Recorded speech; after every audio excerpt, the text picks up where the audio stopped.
We are going to take it, by any means necessary. When these words were attributed to Donald Trump in reference to Greenland, they were initially dismissed as yet another bizarre headline in an already chaotic news cycle. Late-night comedians mocked it relentlessly.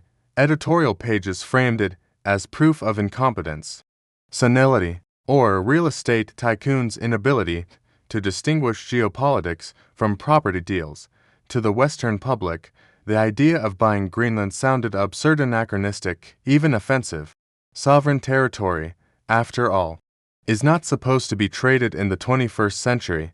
But, while the media laughed, two capitals were paying very close attention: Beijing and Moscow. Vladimir Putin, a leader who understands territorial logic better than most modern statesmen, reacted without surprise. He stated plainly that American interest in Greenland was neither new nor whimsical. It was the continuation of a geopolitical imperative that had existed for more than a century.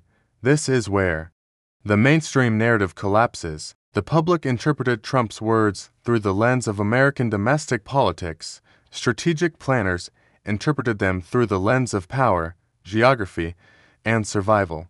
And those two perspectives could not be further apart. Greenland is not a frozen wasteland. It is not a punchline.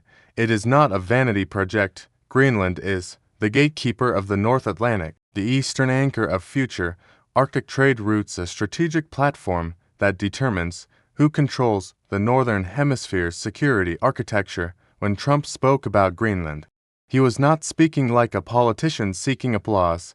He was speaking like a dealmaker staring at a distressed asset, one that is dramatically undervalued, dangerously exposed, and increasingly targeted by rivals who understand its true worth.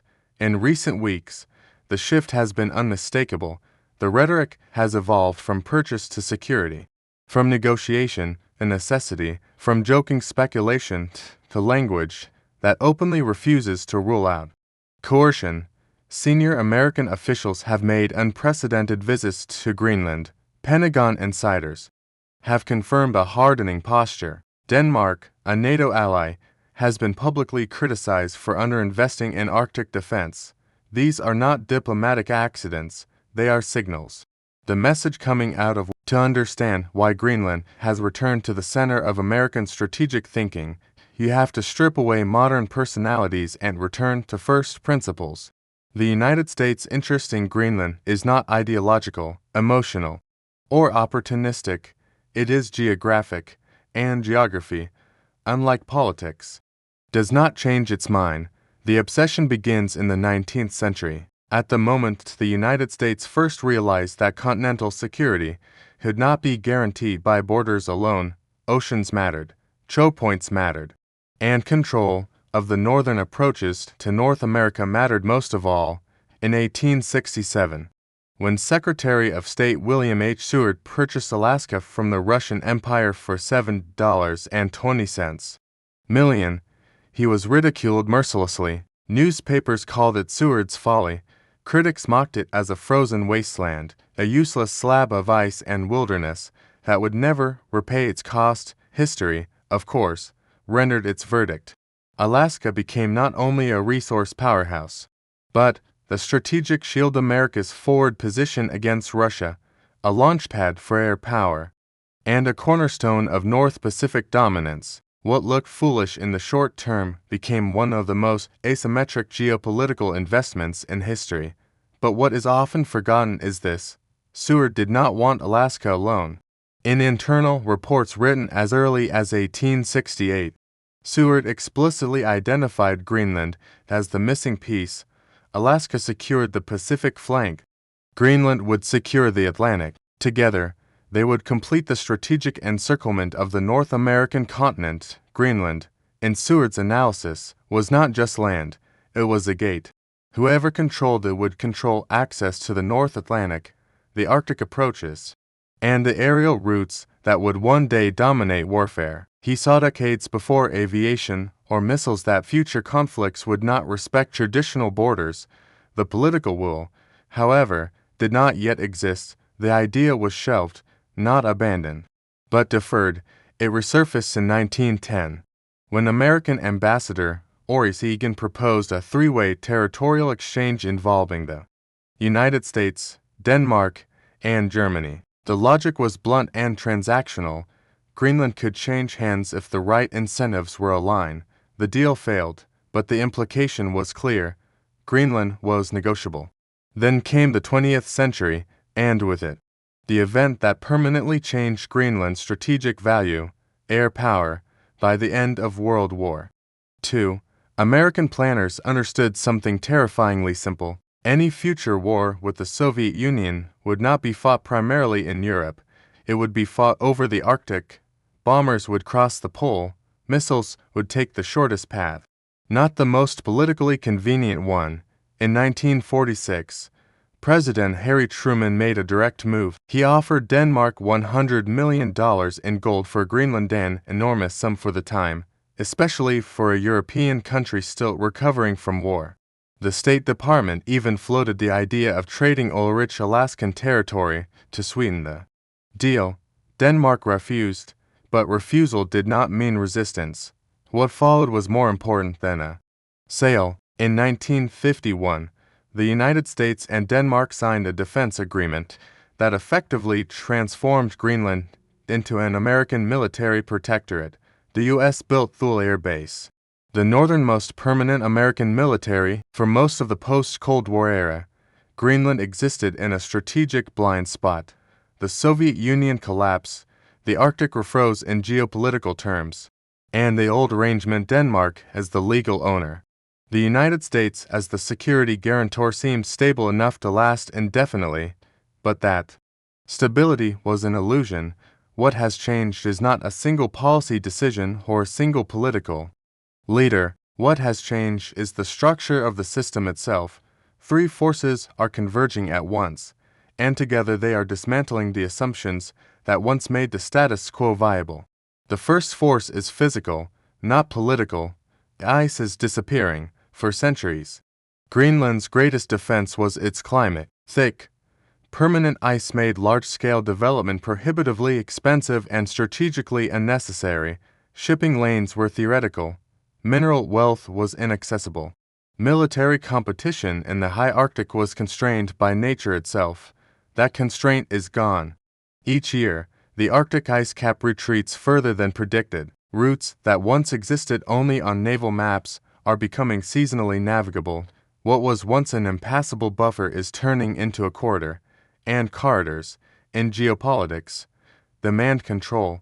The second force is strategic competition, the return of great power rivalry, the post-1991 assumption that no serious rival would challenge U.S. dominance in the far north has proven catastrophically wrong. Russia has remilitarized the Arctic at a pace that has stunned NATO planners. Old Soviet bases have been refurbished, new radar systems, missile platforms, and airfields have been deployed. A fleet of nuclear-powered icebreakers now gives Moscow operational freedom where the United States has almost none. At the same time, China, despite having no geographic claim to the Arctic, has declared itself a near-Arctic state. This is not a descriptive term. It is a strategic one. Beijing understands that power in the 21st century will be determined not only by who controls land and seas, but by who controls infrastructure, logistics, and supply chains in emerging spaces. And then there is the third force, the most destabilizing of all, Denmark's structural weakness. Denmark is not an empire, it is a small, wealthy welfare state whose strategic culture is built around stability, consensus, and minimal military expenditure. That model works well in Europe. It does not work well in the Arctic. Greenland is vast over 2 million square kilometers, but Denmark lacks the population, the budget, and the political appetite to defend it against sustained pressure from revisionist powers. Copenhagen relies on the United States not just as an ally, but as a substitute for its own hard power. For decades, Washington tolerated this arrangement because the cost of doing so was low. Greenland was frozen. Russia was weak. China was absent. None of those conditions apply anymore. From the American perspective, This creates an intolerable risk. Greenland is too important. On paper, Greenland appears to be a self-governing political entity. In reality, it exists inside a structural contradiction that makes true sovereignty almost impossible. This contradiction is not the result of bad leadership or external conspiracy. It is the inevitable outcome of geography, demography, and economics colliding. Greenland is enormous, over 2.1 million square kilometers, roughly 3 times the size of Texas. Yet fewer than 57,000 people live on the island.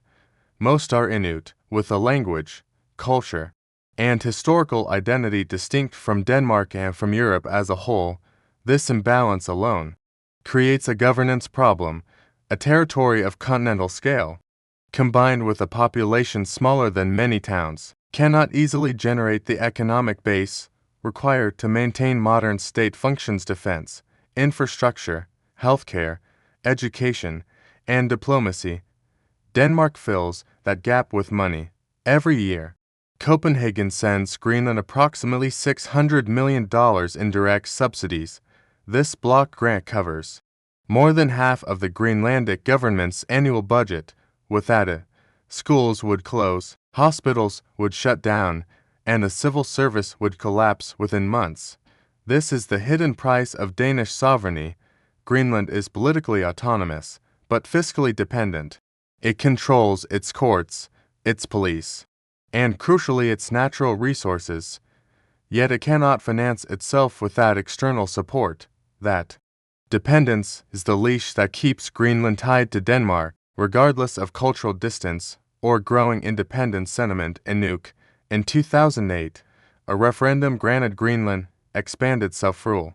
The result was celebrated as a step toward eventual independence, but the vote did not solve the core problem. It merely exposed it.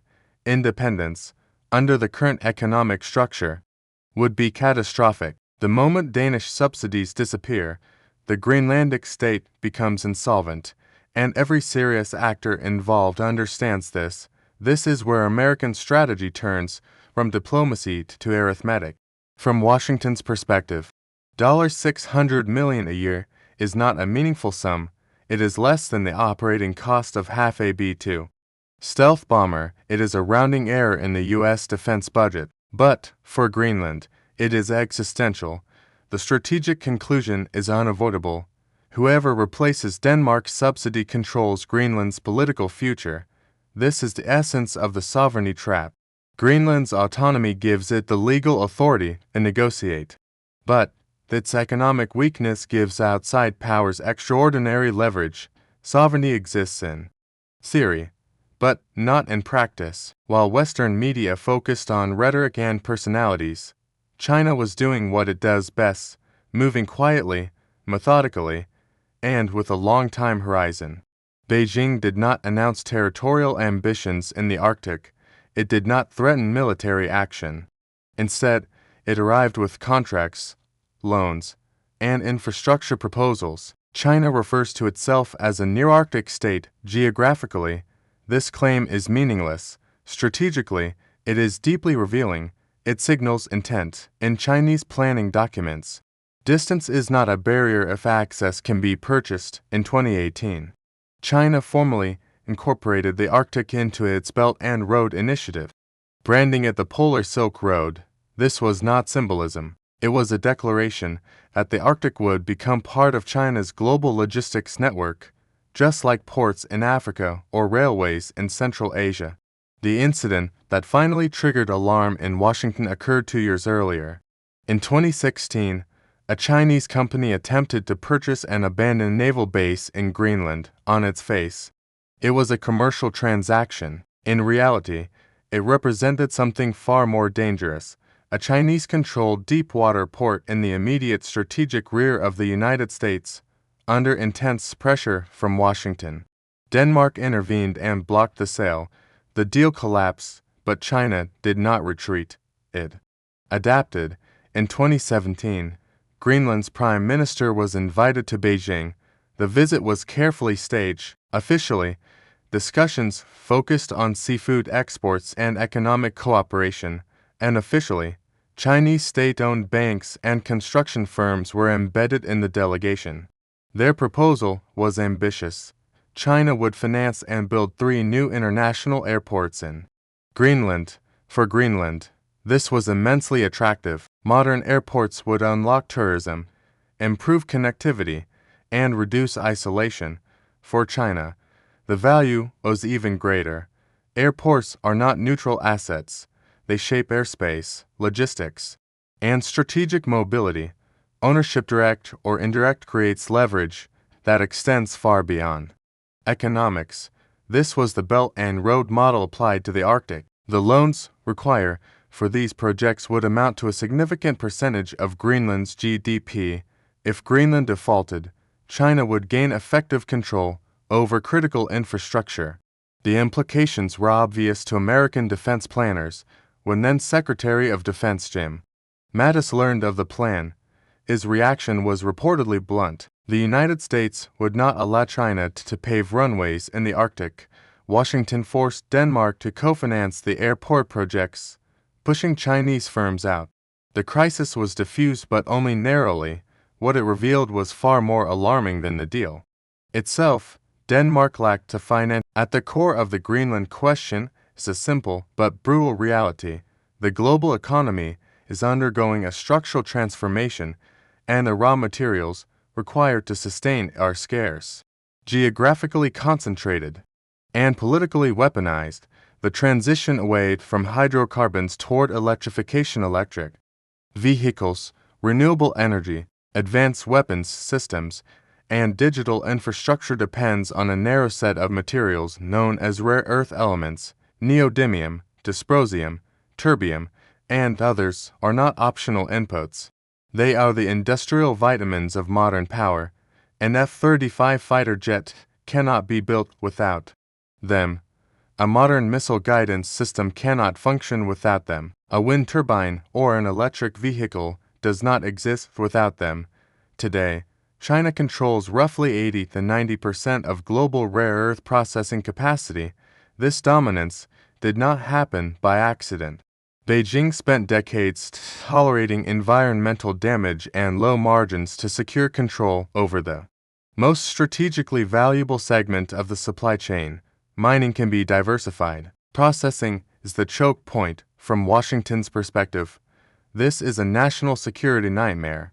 If Beijing restricts exports as it has threatened to do in the past, the American defense industrial base slows or stops.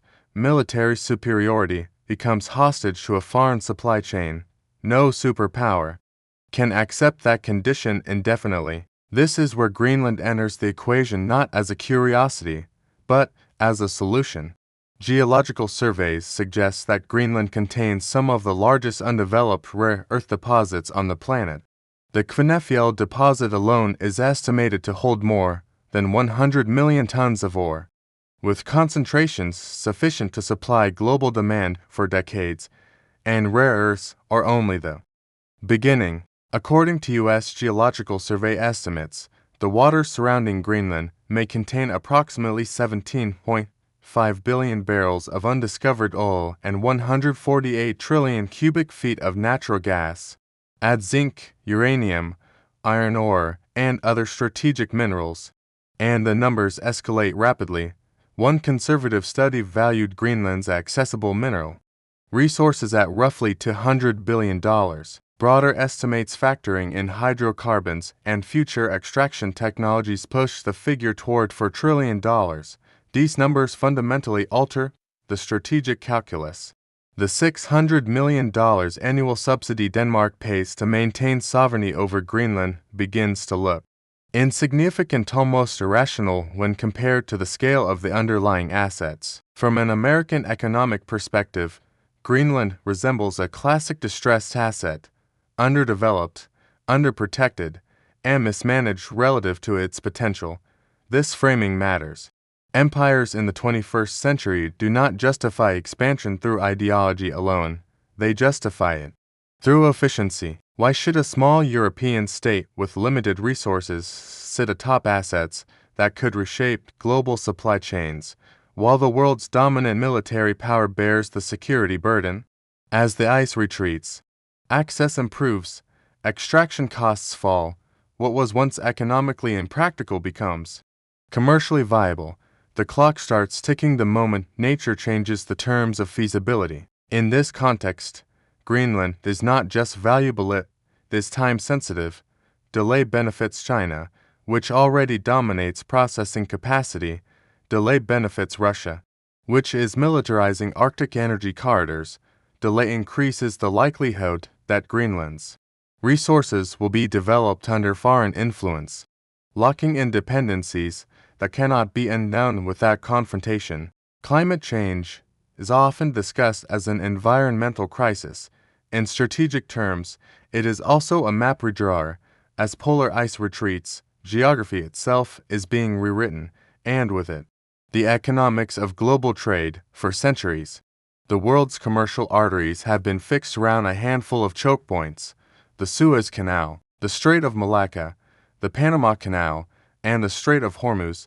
These routes concentrate power, vulnerability, and leverage, control them, and you influence the global economy. The Arctic is creating new choke points. Two routes, in particular, are transforming from seasonal experiments into viable corridors: the Northern Sea route along Russia's coast and the Northwest Passage running over Canada and Greenland. These routes are not marginal improvements, they are structural shortcuts. Shipping between East Asia and Northern Europe via the Arctic can reduce travel distance by up to 40% compared to traditional routes through the Suez Canal. That translates into weeks saved, massive fuel reductions, and lower insurance costs. For shipping companies, the incentive is overwhelming. Just as importantly, Arctic routes bypass some of the world's most unstable regions. They avoid piracy off the Horn of Africa. They avoid the Middle East's geopolitical minefields. They avoid choke points that can be blocked by war, terrorism, or political coercion. Whoever controls Arctic access points will control the flow of future trade. This is why Greenland matters so profoundly. Greenland sits at the eastern gate of the Northwest Passage. It overlooks the maritime approaches connecting North America, Europe, and the Arctic Basin. In military terms, it functions as an unsinkable aircraft carrier. In commercial terms, it is a toll booth waiting to be activated. If the United States controls Greenland, the Arctic Ocean becomes, in effect, an American-dominated space. Surveillance, regulation, and security would fall under Washington's umbrella. If China or Russia establishes a foothold, the Arctic becomes a contested theater, one more zone of friction in an already strained global system. Russia understands this better than anyone. Moscow has militarized the Arctic at a pace that has shocked NATO planners. Dozens of Soviet air bases have been reopened. Advanced air defense systems, including S-400 missile platforms, have been deployed. Russia's fleet of nuclear-powered icebreakers, larger than that of the rest of the world combined, gives it year-round operational reach. Russia now treats the Northern Sea route as internal waters. Foreign vessels are charged transit fees and required to take Russian pilots on board. This is not a legal technicality. It is a declaration of control. From Washington's perspective, Greenland is the counterweight. It allows the United States to project power into the Arctic, monitor Russian movements, and contest any attempt to monopolize northern trade routes. The recent rhetoric from American leaders is not directed solely at Denmark. It is a message to Moscow. The Arctic will not be ceded by default. The Monroe Doctrine, long associated with the Caribbean and Latin America, is being quietly extended northward. The implication is unmistakable. The United States considers the Arctic. The popular imagination still pictures territorial expansion as something archaic: tanks crossing borders, flags raised after battles, formal declarations of war. But modern empires rarely operate that way.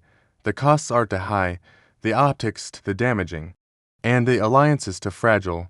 Greenland will not be taken by invasion, it will be restructured out of its current ownership. From Washington's perspective, a direct military seizure is the least attractive option. Denmark is a NATO ally. An overt use of force would fracture the alliance. hand propaganda victories to rivals, and destabilize Europe at a moment when unity against Russia is already under strain. Instead, the strategy unfolding resembles a hostile corporate takeover. Adapted to geopolitics. The first pillar, seduction. The United States has begun engaging Greenland directly, bypassing Copenhagen. The opening of a U.S. consulate in Nuuk is not symbolic, it is operational. Diplomats are speaking to local politicians, business leaders, and civil society groups, framing Denmark not as a partner, but as a constraint. The message is carefully calibrated. Denmark treats Greenland as a dependent. America would treat Greenland as a partner. The proposed model is not annexation, at least not initially. It is a compact of free association, similar to arrangements the United States maintains with Palau, the Marshall Islands, and Micronesia. Under such a framework, Greenland would gain formal independence while outsourcing defense and foreign policy to Washington. In return, Greenlandic citizens would receive U.S. passports, access to the American economy, and levels of investment unimaginable under Danish rule. For a population of fewer than 60,000 people, even modest U.S. capital flows would produce dramatic per capita wealth gains. The temptation would be overwhelming. The second pillar is pressure, while Greenland is courted. Denmark is squeezed, quietly but relentlessly. Washington is reframing Danish control of Greenland as a security liability. The accusation is not that Denmark is hostile but that it is negligent, behind closed doors. The message is blunt. If Denmark wants to retain sovereignty, it must defend it. That means Arctic patrols, modern radar systems, expanded naval presence, and permanent investment in infrastructure across a vast, inhospitable territory. All of that costs money, enormous amounts of it, for a small welfare state. This demand creates a dilemma with no clean exit. Either Denmark militarizes Greenland and sacrifices domestic political priorities, or it accepts that it cannot afford to hold the asset. This is not coercion through force, it is coercion through cost escalation. The third pillar is plausible deniability. At no point does the United States need to say it wants Greenland. There is an unspoken rule in international politics that only becomes visible when it is broken. Law exists until it conflicts with security.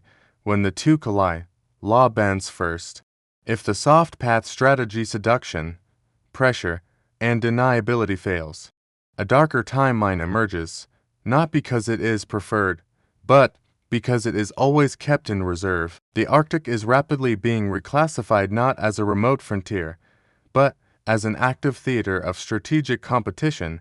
As ice recedes, shipping lanes open, undersea cables multiply, rare earth deposits become accessible, submarine routes shorten, missile trajectories change. In this context, Greenland stops being land. It becomes infrastructure. Once a territory is redefined as infrastructure, the legal framework surrounding it changes dramatically. Infrastructure is not primarily governed by sovereignty, it is governed by risk management. Washington does not need to claim ownership to justify escalation, it only needs to assert that Greenland's current governance model is inadequate for emerging threats. The narrative is subtle but powerful. Denmark lacks the resources to defend Greenland. Europe lacks unity to secure the Arctic. China is investing aggressively in polar capabilities. Russia is remilitarizing its northern fleet at a certain threshold. These statements cease to be arguments and become premises. From there, extraordinary measures begin to look reasonable. Expanded U.S. troop rotations become temporary stabilizers. Permanent radar installations become early warning systems. Exclusive access agreements become interoperability requirements. Each step, individually defensible, together transformative. International law has no clear mechanism to stop this progression. Treaties assume good faith and proportionality, but security logic operates on worst-case scenarios, not legal ideals. If an incident occurs, an unidentified drone A cyber attack on Arctic infrastructure.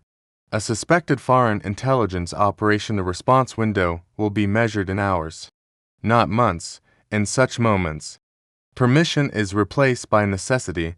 History is filled with precedents, emergency basing agreements that never end, temporary deployments that become permanent, security exceptions that swallow entire legal frameworks. Once security becomes the dominant lens, sovereignty becomes conditional. For Denmark, this represents a nightmare scenario. Protesting too loudly risks alienating its most powerful ally. Protesting too softly normalizes the erosion of control. Europe, divided and slow-moving, is unlikely to intervene decisively. For Greenland, the shift is even more profound. Decisions about its territory, airspace, and waters would increasingly be made elsewhere, justified by threats it did not create and cannot independently counter. At that point, independence becomes symbolic, governance remains local, control does not. This is the paradox of modern power. The more dangerous the world becomes, the less room there is for small actors to remain truly autonomous. Security does not ask for consent, it asks for compliance. From the outside, Europe appears powerful, a vast single market, advanced militaries, deep regulatory influence, and a combined GDP rivaling the United States. On paper, it should be able to block any unilateral restructuring of the Arctic order. In reality, Europe is structurally incapable of stopping it. The first constraint is fragmentation. Europe does not act as a single strategic unit. It acts through committees, consensus, and compromise. Every major decision requires alignment across capitals with radically different threat perceptions. Southern Europe worries about migration and debt. Eastern Europe worries about Russia. Northern Europe worries about trade and energy. Greenland sits at the intersection of all of these concerns and, therefore, belongs fully to none of them. Denmark is the legal sovereign, but it is not the strategic driver of European defense policy. When Copenhagen raises alarms, it does so as a small state appealing to a larger collective that is already overstretched. And in any dispute between Denmark and the United States, Europe faces an impossible choice: defend a legal principle or preserve a security relationship it cannot replace. The second constraint is military dependency. Europe's defense architecture is still anchored to American capabilities, intelligence, satellite coverage, strategic airlift, missile defense, and nuclear deterrence all flow, directly or indirectly, from Washington. This creates a silent veto. No European leader wants to be the one who jeopardizes U.S. security guarantees over a territory that most voters cannot find on a map.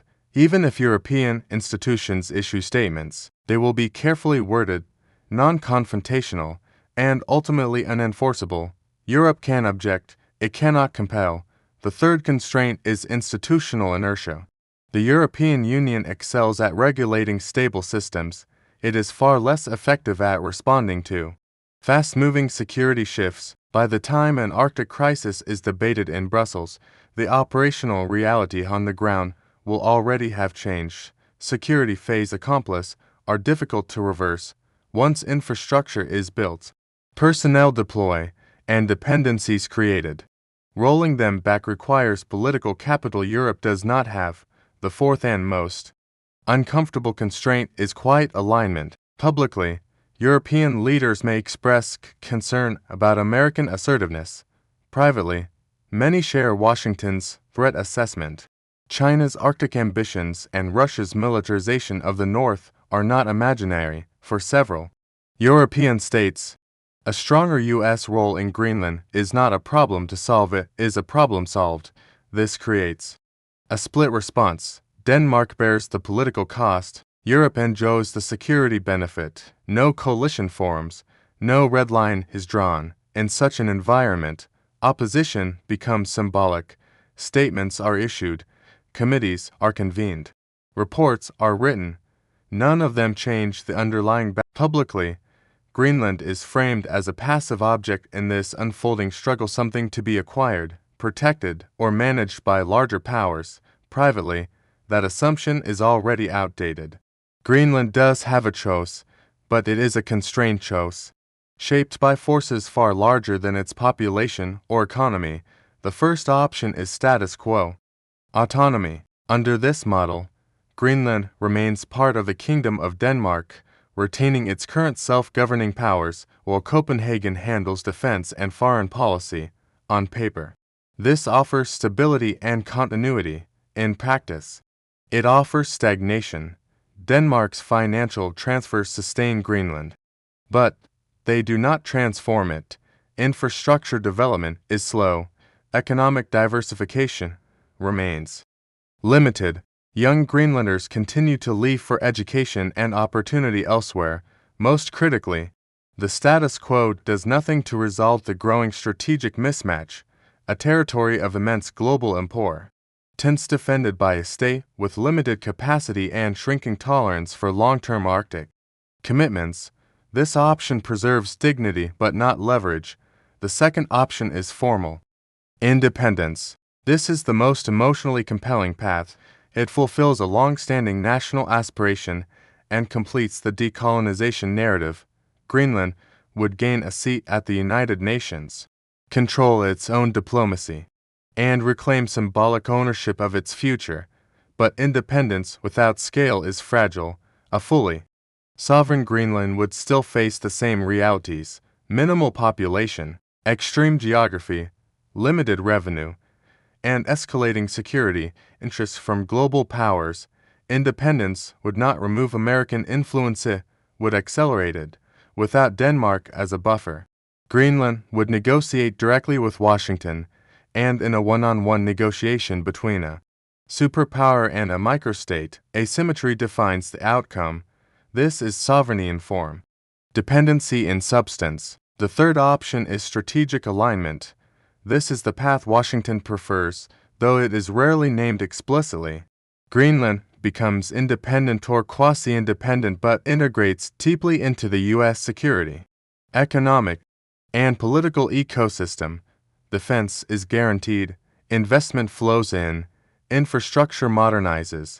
Rapidly, living standards rise. Greenlandic leaders gain direct access to American institutions and markets. But alignment has a price. Policy space narrows. Strategic decisions are pre-committed. Certain partnerships become impossible. Neutrality disappears. Over time, domestic governance adjusts to external expectations. Control is not seized. Greenland is not the story. Greenland is the signal. What is unfolding in the Arctic is a preview of how power will be exercised in the 21st century, not through conquest, but through preemption, not by tearing down the international order, but by selectively overriding it where it becomes inconvenient. The post-Cold War system was built on a fragile assumption that economic interdependence and legal norms would gradually tame great power competition. That assumption is now collapsing under the weight of strategic scarcity. Critical minerals are finite, secure shipping lanes are limited, geographically decisive locations are irreplaceable. As these constraints tighten, states stop asking, what is legal, and start asking, what is survivable. Greenland illustrates a new doctrine emerging in real time. If a territory is essential to future security, it cannot be left vulnerable to political ambiguity. This logic will not stop in the Arctic. Expect similar dynamics around key straits and canals, island chains controlling sea lanes, countries sitting atop rare earth reserves, digital infrastructure hubs, and undersea cables. In each case, the playbook will look familiar: early engagement, economic integration, security guarantees, legal ambiguity. None of this requires annexation. Influence is cheaper than ownership. Dependency is more stable than occupation. For rising powers like China, the lesson is clear. If the United States is willing to reinterpret sovereignty in the name of security, Beijing will feel justified doing the same, whether in the South China Sea, Taiwan, or Central Asia. For middle powers, the message is darker. Neutrality is eroding. Strategic irrelevance is no longer a shield if your geography matters. Someone stronger will care about it more than you do. For small nations, the implications are existential. Independence increasingly means managing dependencies, not escaping them. The question shifts from how do we stay free to who do we align with before someone else decides for us. The world order is not collapsing into chaos, it is hardening into spheres of managed control. Rules still exist, treaties are still signed, votes are still held, but they operate within boundaries set by power, not principle. Greenland is simply the place where this reality is easiest to see because the stakes are clear. The population is small, and the strategic value is undeniable in the coming decades. Historians will not ask whether the Arctic was taken, they will ask when it became non-negotiable, and by the time that question is asked, the answer will already be embedded in infrastructure, alliances, and irreversible facts on the ground.